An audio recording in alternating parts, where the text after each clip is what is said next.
Ladies and gents, my name is Sergio Jordann and today I'm coming to you with another episode of Dispatch. This is Dispatch 176, in which I'm gonna talk about solely Wrestle Kingdom 13. What a show it was. It was a great show, and I should say there are some people, talking about what's gonna come next. After these matches, after the title changes that we saw, we may speculate that some of the wrestlers are leaving New Japan. And somehow they were connected with New Japan and we thought they're gonna stay with the company, but they're not. I think we should just watch New Year's Dash. And from there we can know exactly what's going on with the company itself and the wrestlers. Some of them may go to the other side, and that's WWE, in which I think it's a mistake. Some of them, they have the creative freedom that they can do whatever they want in New Japan. They're not restricted. They can do the styles that they want. And if I'm talking about guys who were in New Japan and went to WWE, I mean, the track record doesn't look good. Balor, who's just floundering in the mid-card, and he's barely doing anything on Raw. You have a guy like Shinsuke Nakamura. He was the US champion, but nothing significant, happened with him being a champion. I mean, the only thing that we got was Neck America, and that thing, didn't work well for him. There were the stuff of him saying no speak English that was, kind of funny and interesting to see. But to say the guys who go there from New Japan had a good career, other than AJ Styles, I don't see anyone else. They flounder. I mean, the Good Brothers, they have been a monumental aspect of the Bullet Club. They go to SmackDown and they're barely doing anything with the guys. I don't want to make this episode about WWE. I'm just saying that, think twice about going to WWE. You don't know what they will give you. They may tempt you with money, come with us. And I'm not against it. And all of us, we need to have a fairly easy life. And if you have a good offer, you will go there. You may think like, if I go to WWE for 2-3 years and then I can come back and I can continue my career here. But in WWE, I'm just going to gather money, in which I think it's a personal preference thing. And we have seen guys like Pac, who was in WWE and he just left. And he's doing his own thing on the indies. In one of the interviews, Sami Zayn with Chris Jericho, they were talking about Pac. He was offered to do All In, but he didn't because he wanted to debut for Dragon Gate. In which I respect the guy because he loves the craft. He wants to do the craft. And he's not about the money. But let's just wait and see, Let me just talk about the show itself. Let me dive into it because we have a lot of matches to go through. So the first match on the kickoff show was the Gauntlet Match to determine the number one contender for the 6-man never openweight title. It was Yuji Nagata, David Finlay, and Jeff Cobb defeating Yujiro Takahashi, Hangman Page, and Marty Scurll after a miscommunication between Chase Owens, Marty, and Hangman. And I think this will lead to something big, maybe a big send-off for the New Year's Dash. But they were shoving each other, after the match ended, and it seems like there is tension between them. And then we saw Yuji Nagata and David Finlay with Jeff Cobb defeating Beretta, Chucky T, and Hiroki Goto. We saw Chucky T doing a tope con Giro, then he was in the ring for a moonsault, but as he did it, David Finlay moved away, just rolled him up for the pin. The next team was Minoru Suzuki, Lance Archer, and Davey Boy Smith. They defeated Team Nagata with a killer bomb on Finlay. The finals, I guess it was between Taguchi, Tomohiro Ishii, and Toru Yano. We see Lance Archer going old school, tagging Suzuki, then clobbering Taguchi at the same time. That looked really cool. We saw Davey Boy Smith doing a Hulk Hogan spot. He was, flexing his muscles, and then he had this big leg drop. And after that, there was a referee distraction as Toru Yano low-blowed Davey Boy Smith, rolled him up for the win. So the winners of this match was Taguchi, Ishii, and Toru Yano, and they will face Tama Tonga, Tanga Loa, and Taiji Ishimori tomorrow at New Year's Dash. Now we have the main card, and the first match on the card. I can't believe this. I thought, you know what, New Japan, they may change their minds. They go like, this is not possible, because if we put Will Osprey versus Kotabushi as the opening match, what's gonna happen to the match, following this? Those guys, they have to follow big steps. These two guys, they're gonna kill each other. But no, they did the whole thing. The show started. They had this awesome video package about everything. But before the match or the whole show started, they had some announcements. And those were some awesome, crazy, I should say, announcement, as the G1 Climax will kick off in Dallas July 7th. It will be the first day of the G1 happening in the US, in which I think it's a tremendous step. I mean, we all saw those US shows for New Japan. It had some good matches, but it was a mix of, US wrestlers, free agents, doing matches for the guys. And anyone like in the world, if there was a New Japan show, we want to see the Japanese wrestlers. We want to see Japanese matches. Tanahashi versus Okada. We want to see Naito versus Suzuki.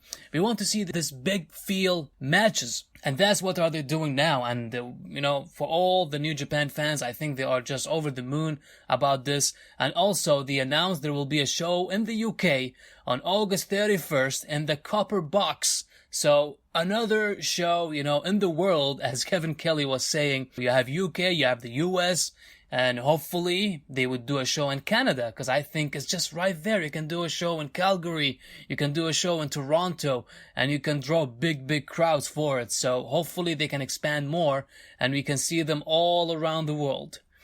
So, you would think like these two announcements are enough, but no, they ended the whole thing saying like in 2020 there will be two big shows on January 4th and January 5th at the Tokyo Dome. So, Wrestle Kingdom will be for 2 days at the Tokyo Dome, in which I think that's awesome.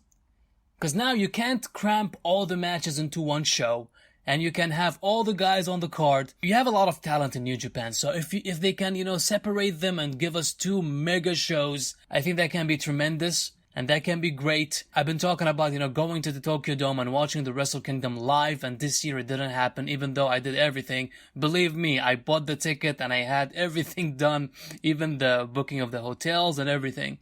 But, something happened, something personal happened that I couldn't go. So I'm really happy that next year we will have two big shows, followed by that.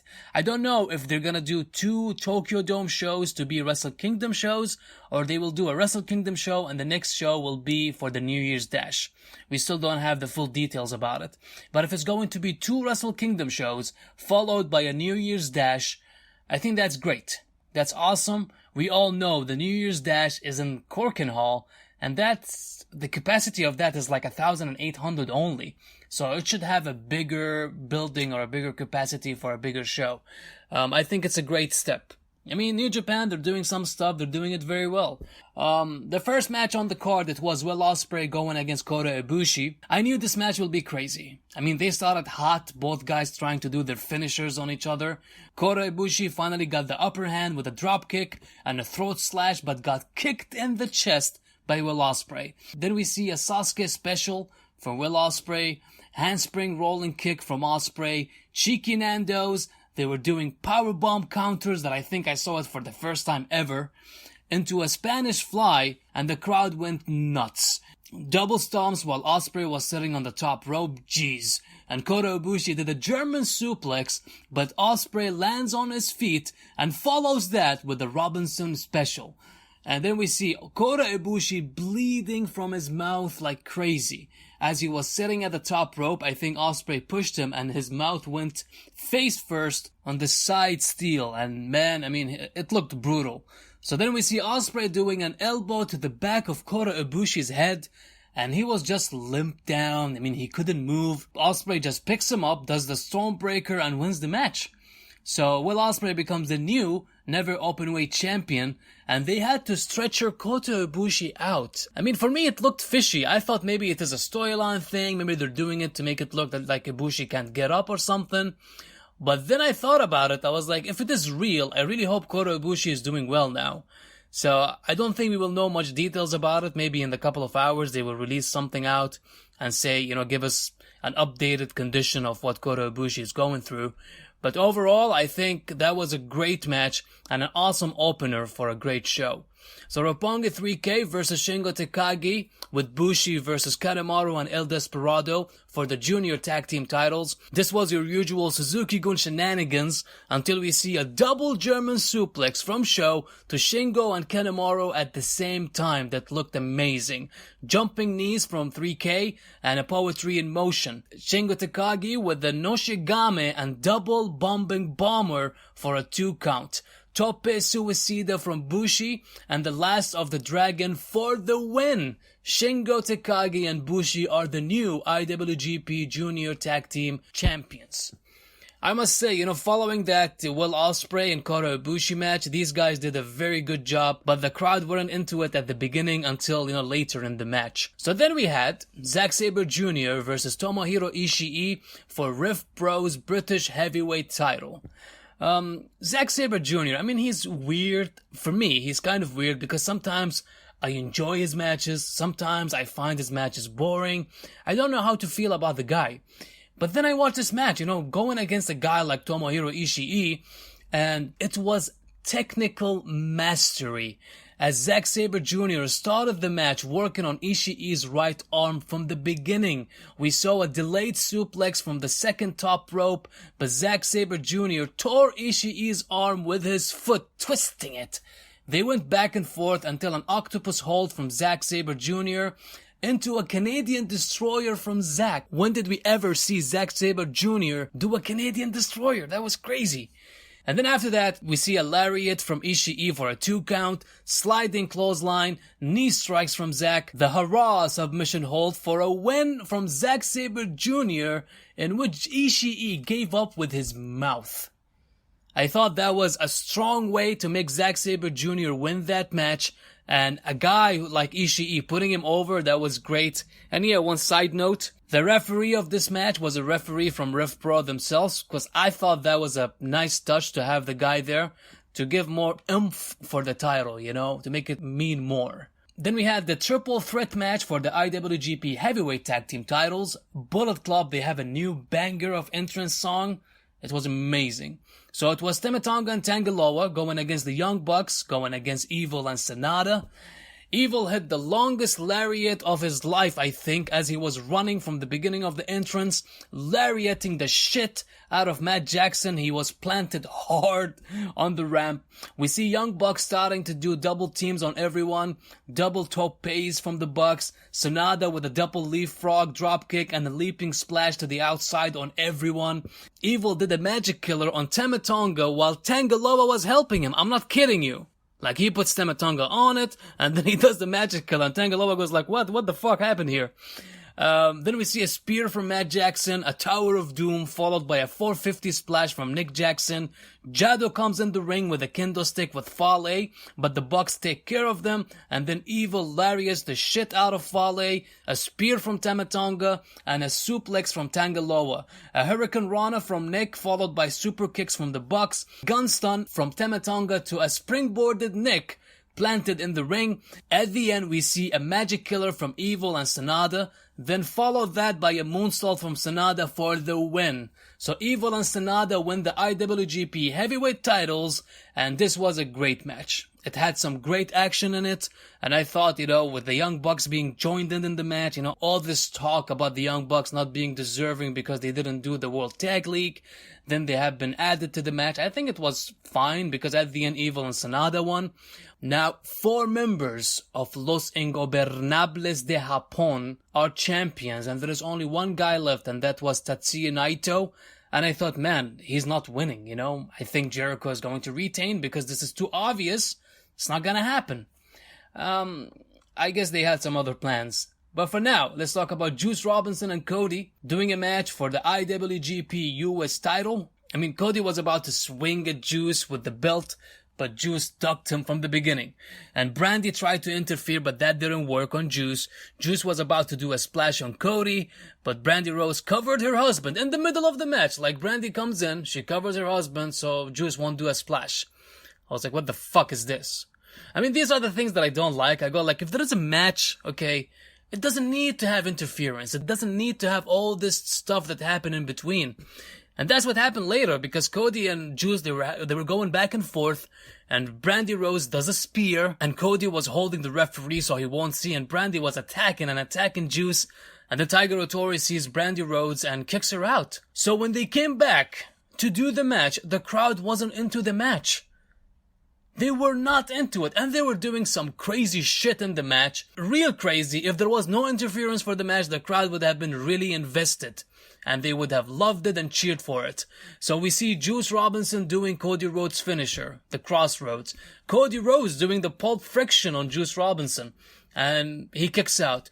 Then Juice Robinson does a double hard punch and double Pulp Friction to win the IWGP US title, and the crowd didn't react. I felt so bad for Juice. I thought he should have had this awesome big moment, and the interference was a big distraction that didn't help the match at all.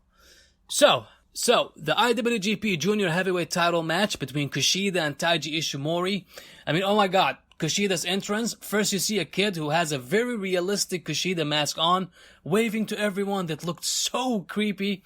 Then Taguchi comes out as Doc Brown from Back to the Future, and the kid stands on a platform as streams come out of it, and Kushida becomes from this little Kushida into the real Kushida. Then I looked, oh my god, Taiji Ishimori's body. It was shredded as hell. I don't think he eats, this guy. He doesn't eat carb, he doesn't eat anything, he maybe just drinks a little bit of water, because his body was amazing. And if you guys know the secret to have that kind of body, can you please mention it in the comments below? We need to talk, okay? So anyways, the match starts, and it starts hot, with Ishimori doing combinations on Kushida, reversed into a bloody cross with the help of the referee.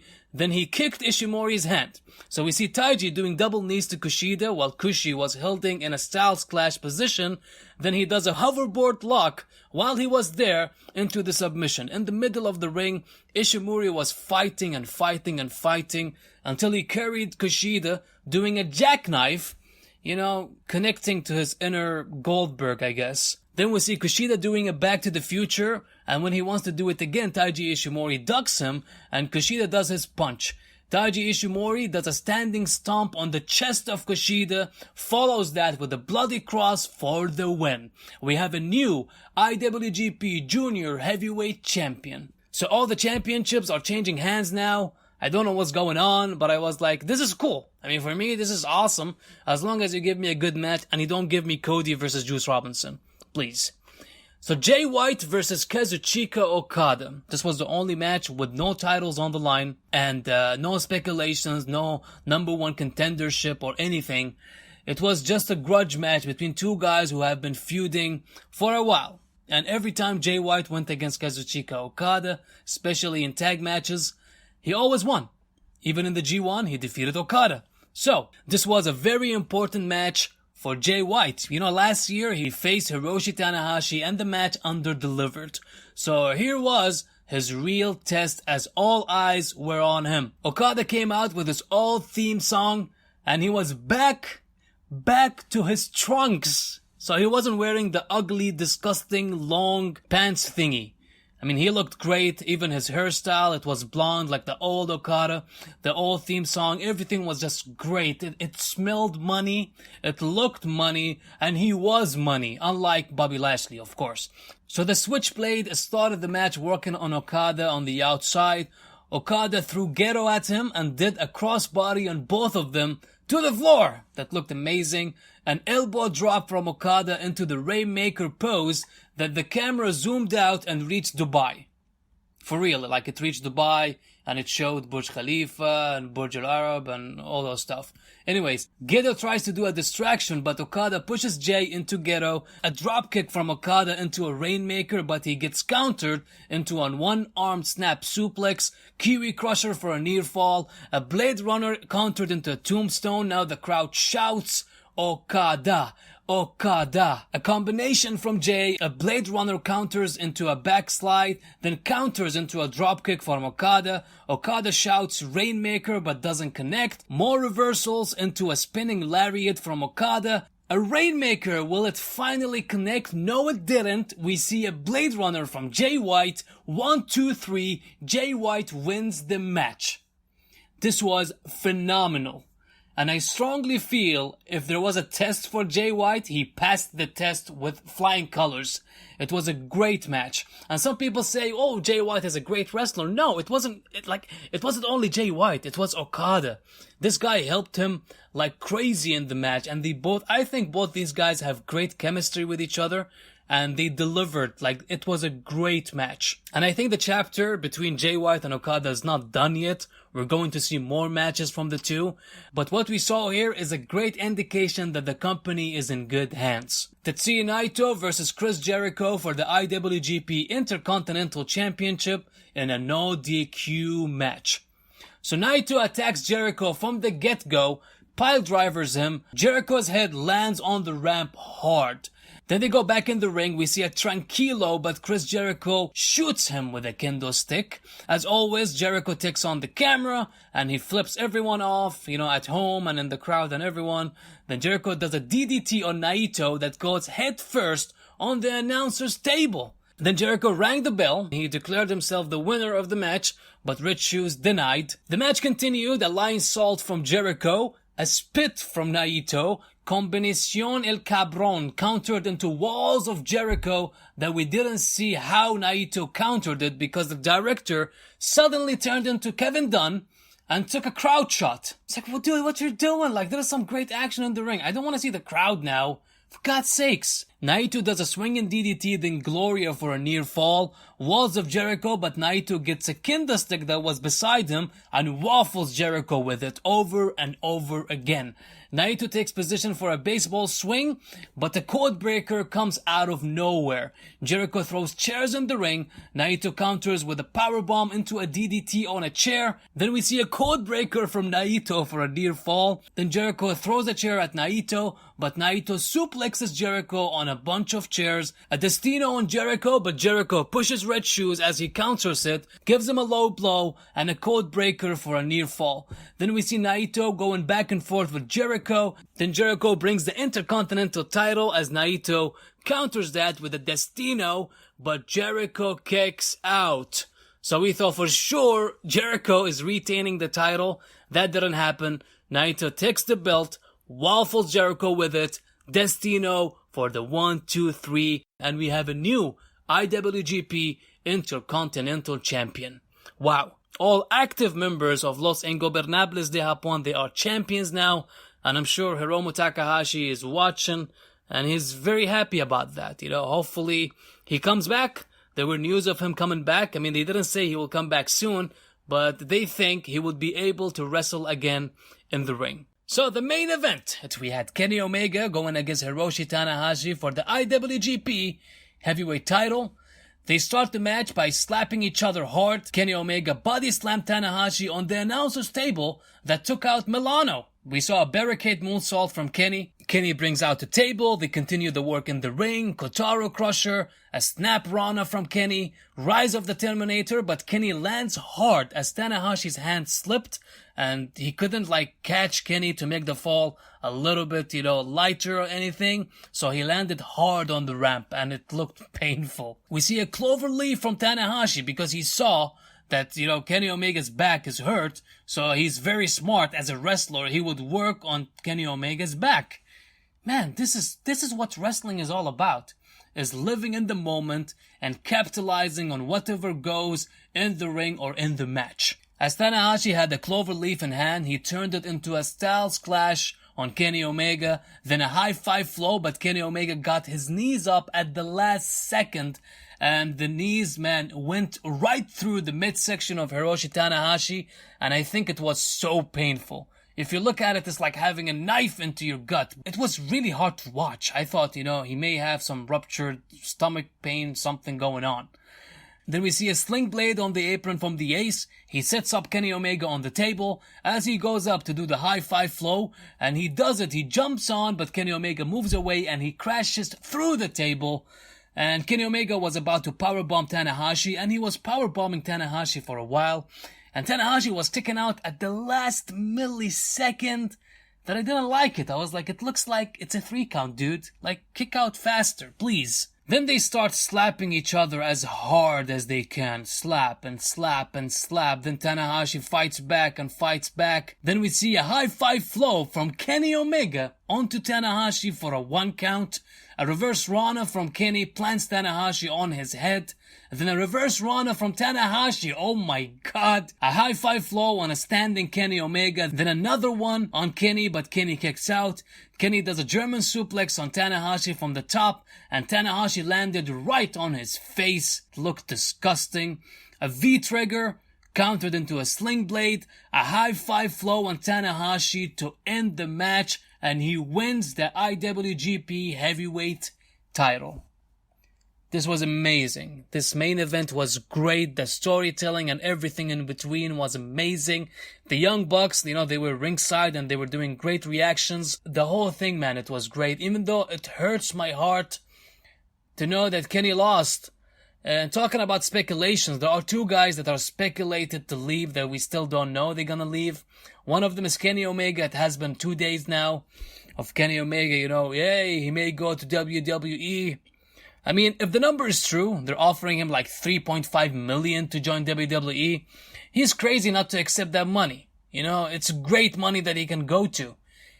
But dude, if you don't want to stay in New Japan or whatever, if you want to strike a deal, you can go to AEW and they will give you a great deal. And New Japan, man, this is your home. Like, I thought Kenny is gonna stay. He won the championship. He's going to have all these awesome feuds in the future. But no, man, it's just, for me, it's hard to see Kenny go to WWE. I know it will be a cool moment when he comes out in the Royal Rumble. It's gonna be so cool. But I don't want to see that, dude. They will ruin you. For sure, they're gonna ruin you. But yeah, there's also AEW, All Elite Wrestling, in which I think he can go and he can thrive with the guys.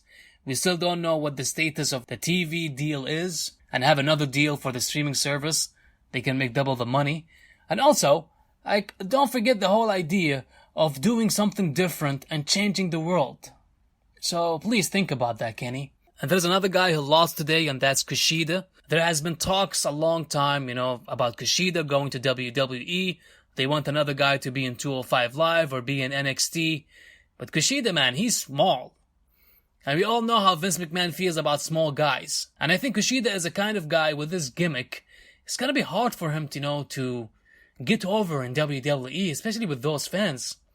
What is going to do? A Back to the Future gimmick? I mean, I know with Hideo Itami they gave him like a mouthpiece in Arya Daivari, but at the same time, I don't trust those people because they want the guys to just talk English. Even Asuka now is talking English. But if Kushida's leaving, that's a mistake, dude. Like, I thought Kushida for sure is winning tonight, and he will carry the junior heavyweight division on his back. And don't forget, Will Osprey, I think, is moving up to be a heavyweight. So who do you have in your junior heavyweight division? Taiji Ishimori, Kushida, Marty Scurll. Okay, he can stay in the company as he is with Ring of Honor. But you have guys like Will Osprey, he's not there. Hiromu Takahashi is injured. You may get El Desperado. Maybe Sho and Yo as singles for the title. But they need more stars in New Japan, especially with Kushida. I think he's the heart and soul of New Japan. And he should stay. But we still don't know. We're gonna know more tomorrow at New Year's Dash and see what's gonna happen.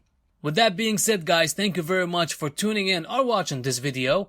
Subscribe to the channel, it will help me a lot. Or if you're listening on SoundCloud, follow the channel.